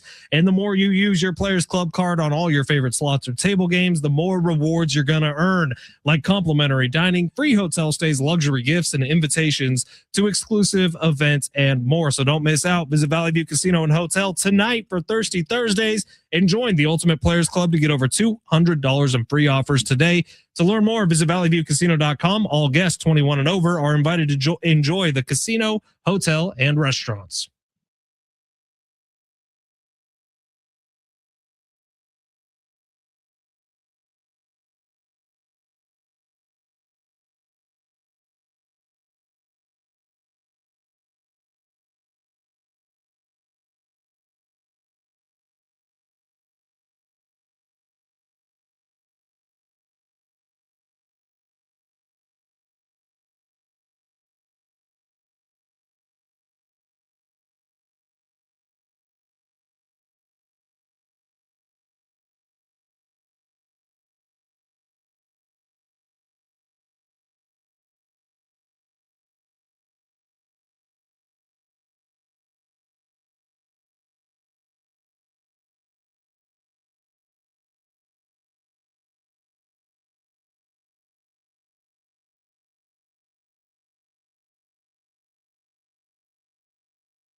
San Diego Sports 760. Ben Fletcher, Sammy Long with you till 2 o'clock today.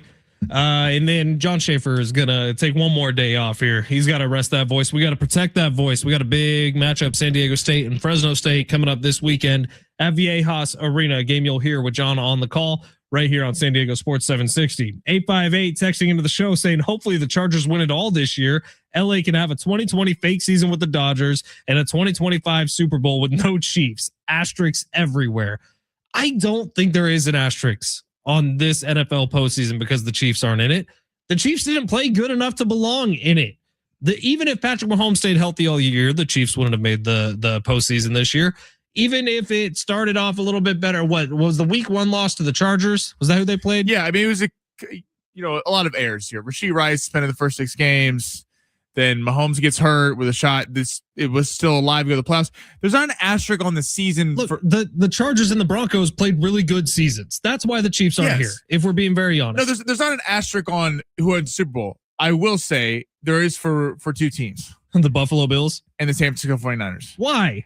Because if the Niners win the Super Bowl this year with all the injuries they've sustained, there's an asterisk? Well, less than the Bills, but these are the 2 teams that Patrick Mahomes have owned. And you can't even deny that. Mahomes is undefeated against the Niners. He's undefeated against the Bills in the postseason. If Josh Allen goes and wins one, I will give him credit. This almost makes me wish the Chiefs were in the postseason this year because they wouldn't stack up roster-wise with most teams in the AFC. Here's the thing.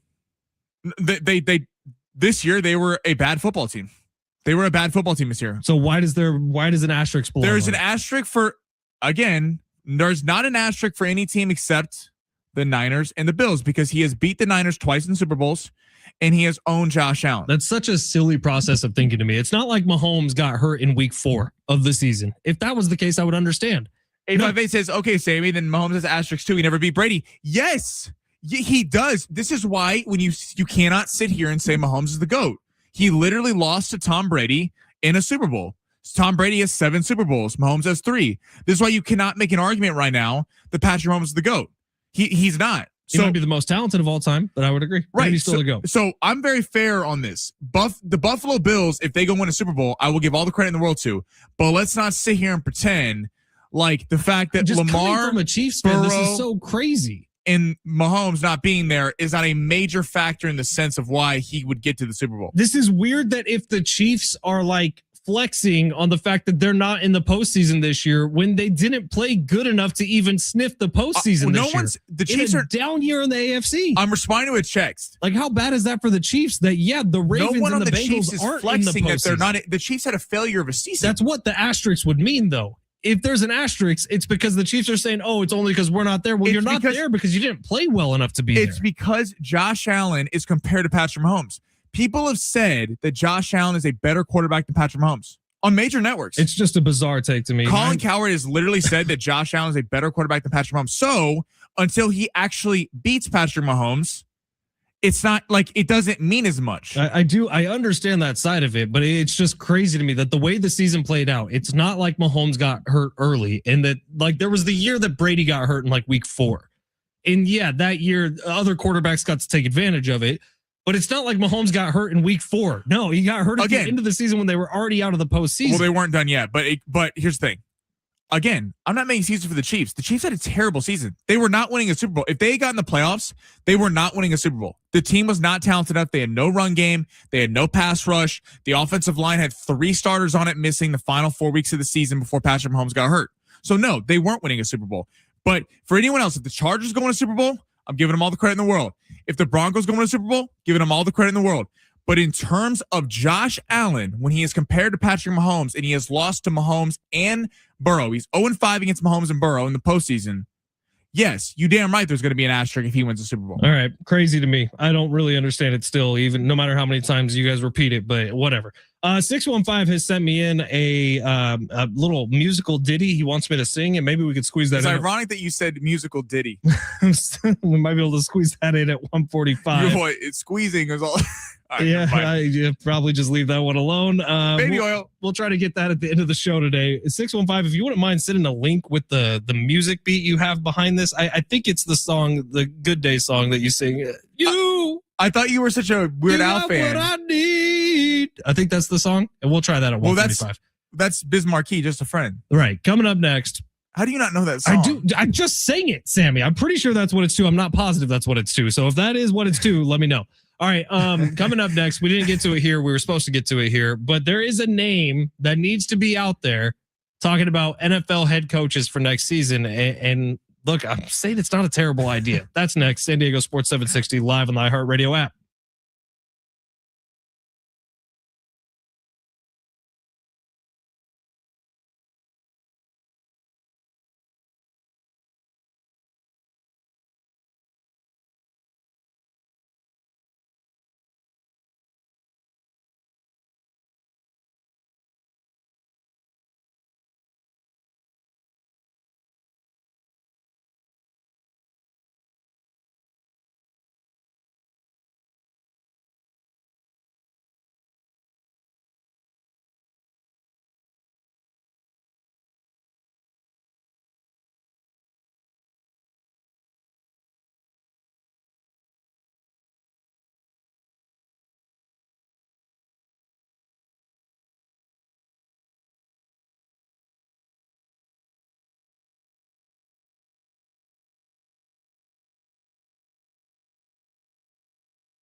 This report is sponsored by the Positive Coaching Alliance. College football playoff gets going tonight.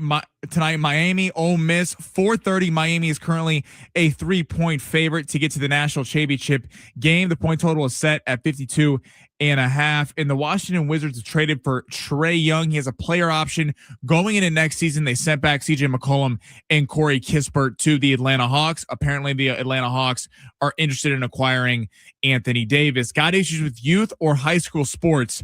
Positive Coaching Alliance can help. PCA, a national nonprofit, offers more than 1,000 free online resources for youth and high school sports coaches, parents, students, and administrators. Visit PCADevZone.org.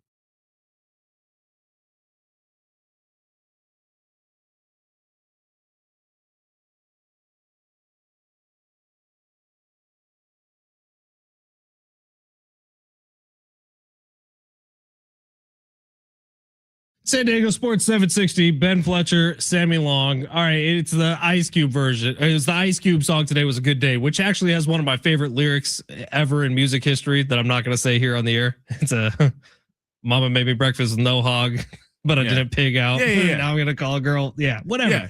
But I thought you were singing Bismarck, he just a friend. You started singing those lyrics. I was, because I thought that's what the lyrics that our texter from the 615, he wrote new lyrics for me to sing a song. I'm not going to do it, 615. So why don't we do this? 615, record a talkback on the free iHeartRadio app. We love the talkback, Mike. We will play it back on air. It's about the Dolphins. I'm not going to do it justice. So 615, why don't you take care of that for us, and we'll play it back at 145. Yes. How about that? Love to hear your musical talents. Go to the Talkback mic on the free iHeartRadio app. It's the little red microphone icon in the top right-hand corner of the screen. We would love to hear your musical talents. 949 is writing songs about us. A little ditty about Ben and Sam. Oh, I get it. We're parroting Jack and Diane.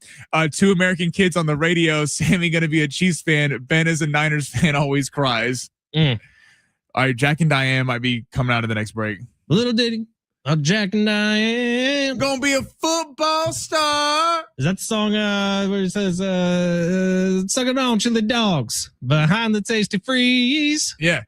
Classic. Hell yeah. All right, San Diego Sports 760. There is a name that has floated around in the NFL head coach conversation, but the question is, should he or should he not?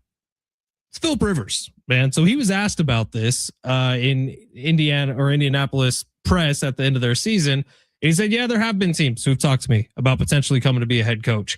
Now, historically, former players have not made good head coaches, especially former good players. Now, Philip Rivers is an all-time great at the quarterback position. Would he make a head coach in the NFL, make a good head coach in the NFL? And you look around the openings, and there's probably less good candidates than there are openings. Meaning, yeah, we can rattle off 2, 3, 4 head coaches that are going to fill some spots. Well, there's more openings than there are good head coaches. Now, that's before we find out what offensive and defensive coordinators get interviewed. Today we got news that the Ravens want to interview Robert Saleh. Yep. Obviously, Jesse Minter for the Chargers is getting a ton of looks. So we'll see how many head coach openings there are after the season finishes. By the way, on a side note, why are you going with a defensive-minded head coach for Lamar Jackson? I don't understand. I really don't get it. You've already done this, by the way. You need a head coach to come in there and push the team to go get wide receivers. That's what Lamar Jackson needs, not Robert Saleh. But so we'll see how many of those coordinators are interested in leaving their teams, because every year we hear about these head coaches the offensive and defensive coordinators during the postseason who teams are requesting to interview. But also every year, a lot of them just stick with the current teams they're already on. They don't want to go be a head coach again. And we really don't know where Robert Saleh's head's at. We don't know where Jesse Minter's head's at. So right now you look around the NFL and yeah, Harbaugh is going to get a job. Mike McDaniel may even get a job. And then some of the other names that we've heard about, even a Mike McCarthy, who's interviewing with a bunch of teams, those guys might get jobs. There's still going to be openings for a guy like Philip Rivers if he wants it. Now, in my brain, I think about the fact that, okay, former players who were really, really good at what they do oftentimes will end up going into the broadcast booth. A little bit less stress. I think Philip Rivers would be excellent. And CBS, Fox, NBC, they would all love to have him. But could Philip Rivers actually be the unicorn and go be a great NFL head coach? Because he does have that brain on him, man. One of the smartest quarterbacks to ever play, where I think it could actually work out. It's funny how let's look at 3-4 years. We talked about this earlier in terms of the NBA. Luka gets traded. Micah Parsons gets traded. You would have told anyone a year before the two biggest stars in Dallas sports would be traded in the same calendar year. You're crazy. Now all of a sudden you see Trae Young traded, Giannis potentially on the move. We've heard reports about Lamar and Joe Burrow in the weeks leading up to this. Guys that you never would have thought would ever be, they've been told to F off if a team called asking about those players, are now on the block. Let's look at head coaching. It was always thought you get an established head coach. Well, Jeff Saturday comes off ESPN and gets a head coaching job in interim for the Colts. JJ Redick comes off ESPN and was a good basketball player, had literally only coached his AAU team. He's the head coach of the Los Angeles Lakers. And so now I think that these guys getting these opportunities have opened doors for a Phillip Rivers. Now, Phillip Rivers, we all know, knows football. No one's questioning that Phillip Rivers doesn't know football. Personally, because it would be great to see Phillip Rivers. It was fun seeing him back around the game the last month of the season. He's a great interview. I don't need to tell everyone in San Diego this. Everyone knows this. It's fun. People love Phillip Rivers. Now, the NFL is a what have you done for me lately business. This is not Major League Baseball where if you're the manager of the Cincinnati Reds, you get a few years leeway because the people maybe just aren't paying attention nationally.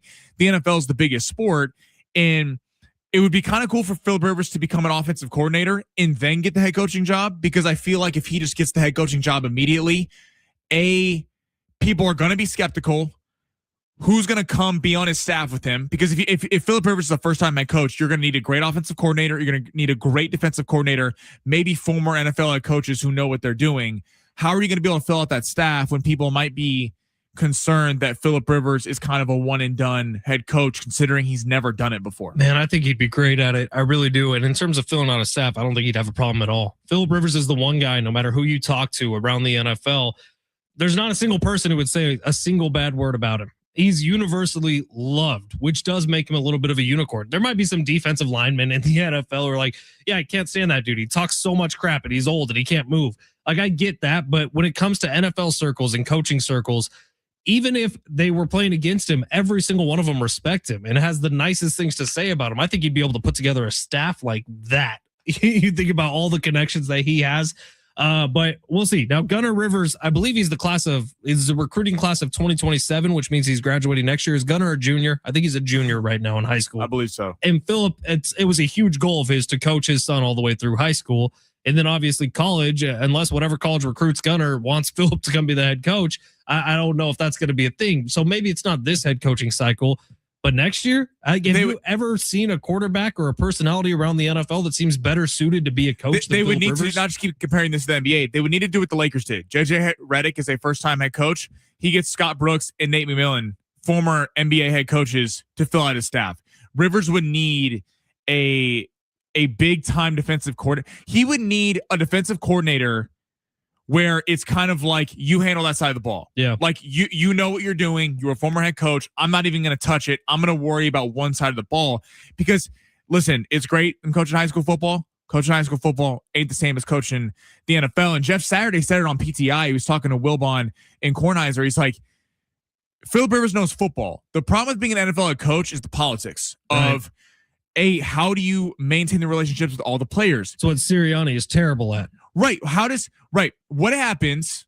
That's a great bring up that point. Nick Sirianni, the great head coaches, you don't see AJ Brown popping off on streams about how he doesn't get the ball. You don't see that with Andy Reid. You don't see it with Kyle Shanahan. You don't see it with Mike Tomlin. You don't see it with John Harbaugh. You don't see this kind of stuff. You didn't see it with Sean McVay until this year. Until this year. But you don't hear that. Nick Sirianni, you feel like they lack the respect for him. So all of a sudden, AJ Brown is mouthing off on Twitch streams and is constantly a headache for the team. I wouldn't want that to happen to Phillip Rivers, but I could see it happening to Phillip Rivers because he is a first-time head coach. All right, 858 texting in and says, we just need Stefanski and Harbaugh to do a team swap. So John Harbaugh going to the Cleveland Browns, I don't know about that. But Stefanski with the Ravens makes a lot of sense to me. Yeah, seriously, if you're the Browns and Stefanski goes to Baltimore and then gets Lamar Jackson, we know Stefanski can coach a defense, and he's literally going to pummel you for the next decade. Yeah. I mean, I think Stefanski's an excellent head coach. I think he was with a totally incompetent organization who paid hundreds of millions of dollars to a quarterback that's really never going to play a significant snap. If Harbaugh's the first head coach taken, we assume, obviously, McDaniel and Stefanski, who would you take? Stefanski. Really? If I'm being completely dead serious, I think I might have Stefanski above Harbaugh. Wow. No, I think Harbaugh is probably going to be the better program builder, but in terms of a head coach to come in the modern NFL and make things happen, Stefanski would be top of my list. Like if the Niners had an opening, I would say go get Stefanski. See, I like Stefanski a lot. I would go Harbaugh 1. I think he's just the best head coach. He's won a Super Bowl. And then McDaniel, I really feel like McDaniel's gotten a bad rap due to injuries and the things he's had to deal with in Miami. Stefanski's a good head coach. If I'm the Giants and it looks like Harbaugh is going to Miami, if that's the case, not right now, we don't know. But if that's the being inferred because McDaniel's out, I think it's a 2-horse race between McDaniel and Stefanski for that Giant job. 619 texting in saying Phillip Rivers could coach at pro level, no doubt, but I don't think he would have fun doing it. Whereas the high school level, it's fun and doesn't have all or at least most of the other non-coaching things associated with it. It's a real point. It's so funny. I'm remembering a conversation that Mike Costa and I had with Rocky Long off the air, the old San Diego State head coach. And he talked about how much he loves coaching football. That's all he wants to do. Rocky at this point is way up there in years, could absolutely retire. I think he's still coaching football at like a high school level right now, but still only on like just the defensive side of the football. He talked about how much he loved talking about defensive football and conveying that to young men and seeing the results happen on the field. He also talked about how much he hates everything that else comes with being a head coach. And there's so much media responsibilities. I know for a fact there are coaches who absolutely hate that more than anything in the world. They want to say, just leave me alone and let me coach football. Communicating to your general manager what you need as a team, and maybe your general manager sees it differently than you do. The politics within the building would be another thing that's probably uniquely tied to the NFL, where you have to be a politician inside your own building on a regular basis. It's funny though. It's travel schedule, time away from family. It's flipped because high school football obviously is high school football. It's a lower level, but you're on a bus for most of your road trips. Right. It was always thought that college football, you're the man on campus, right? And you kind of run everything and it's your way or the highway and you're getting all these recruits.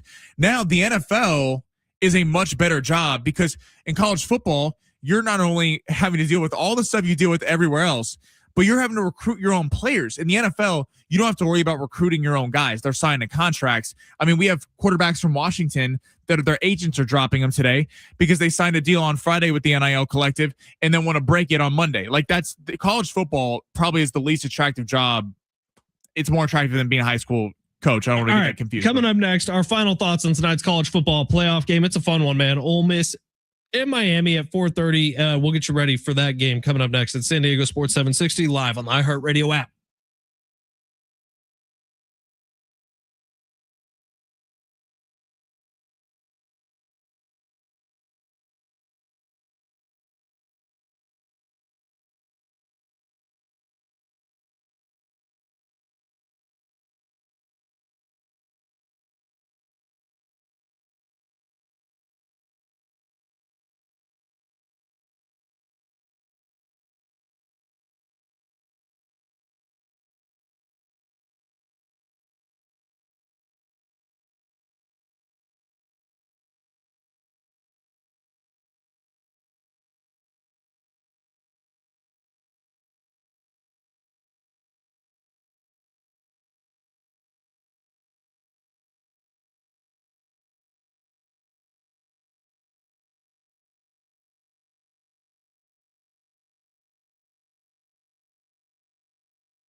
Ben Fletcher, Sammy Long for a final time here today. San Diego Sports 760.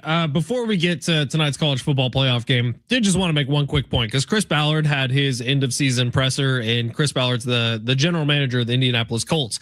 He's been there since 2017. When Chris Ballard got hired, I remember this specifically, his job was to build up an offensive line for Andrew Luck because Andrew Luck had been one of the most talented quarterbacks in football, but never had the offensive line to protect him. He had damn near MVP seasons without an offensive line, had the Colts competing for the postseason every year without an offensive line, but Andrew Luck never had an offensive line. And then finally, the year before he gets it, you remember the Colts finally beefed up the offensive line, and right before it was there, Andrew Luck retired. That was the 2019 season. So Chris Ballard has had a brutal job. He takes the job with Andrew Luck, who's a perennial MVP candidate, as his quarterback. And then all of a sudden, Andrew Luck retires at his prime, at his peak of his career. And so Chris Ballard had a tough job. And the Irsay family believed in him to go find the next quarterback. Well, he's failed at every corner. Really, the Colts have drafted a couple quarterbacks in that time frame. Most recently, the Anthony Richardson draft, which at times I thought was a home run. I thought Anthony Richardson was going to pan out really, really well for the Colts. He just doubled down on Daniel Jones and said he believes in Daniel Jones to be the quarterback for the future. Now, that's insane. After Jim Irsay's passing, his daughter is taking control of the Colts, and she kind of made reference that it's kind of go time or no time for Chris Ballard. Like if he doesn't get it done next year, he might be looking for a new job, which for the lifespan of an NFL GM over 10 years is pretty good. And so Chris Ballard, you are tying your fate to Daniel Jones. Does anyone think that's a good idea? No. What? Like, no, at any level. I don't understand. Daniel Jones, this is why no one believed in the Colts. The Colts, the first month of the year, were beaten up on bad competition. Yes, they boat raced the Chargers, but it was predominantly behind Jonathan Taylor playing like an MVP. A lot of quarterbacks, when they're running backs, literally having a Saquon Barkley type season the year before, can be successful at that level. I don't see it with Daniel Jones. Like, is he a terrible quarterback? No, but he is not. Before he got hurt, the last month that they were losing, he was not making plays at the end of games to win it because people started realizing we shut down the run of Jonathan Taylor. It wasn't really there from an arm perspective. I don't see that at all. I think that's a disaster for the Colts. Remember when Daniel Jones was like the leader of the MVP race at one point in this season? Yeah, everyone's falling all over themselves for him. Crazy how times change. All right, tonight, Ole Miss, Miami. It's a great college football playoff, man. This is a fun Final Four for the college football playoff. Tonight's game kicks off at 5:30. Sammy, if you would, the line and the total. Miami is favored by 3. The point total is set at 52.5. I was really hoping by this time of the show that line would have moved to 3.5, but it has not. Alas, I'm still taking Ole Miss, baby. Let's go, Ole Miss. What's your score? Are they going over or under? Under. I actually think if Ole Miss wins this game, it's going to be because their defense steps up in a big way. Miami's defense is tough, man. I don't know that you're scoring more than 25-ish points on them. Like, I don't see this being a 4-touchdown game for Ole Miss. I really don't. But 3 is going to have to be enough to get it done. So under Ole Miss plus 3, give it to me. All right, I'm taking Miami on the spread, 24-17. I hit the under as well. The Miami defense pass rush. I love the story of Trinidad Chambliss, Lacey. I think it comes to an end tonight because I think that Miami defense, there's something in the water with Miami. I think they're going to get back to Miami and have a shot to go win it on their home stadium. All right. Well, that's it for us today. We got a packed Friday show coming up tomorrow. Of course, Steve Hartman will be back. We'll see if he has anything else to unveil about Sammy's childhood. We'd love to hear it. All of us here on San Diego Sports 760. We'll see you tomorrow. Hey, if you want, jump in for a Bar Cart Friday tomorrow morning, 10 a.m. on YouTube at Big Rich TD and Fletch. That'll lead you straight up to our show here on San Diego Sports 760. See you tomorrow.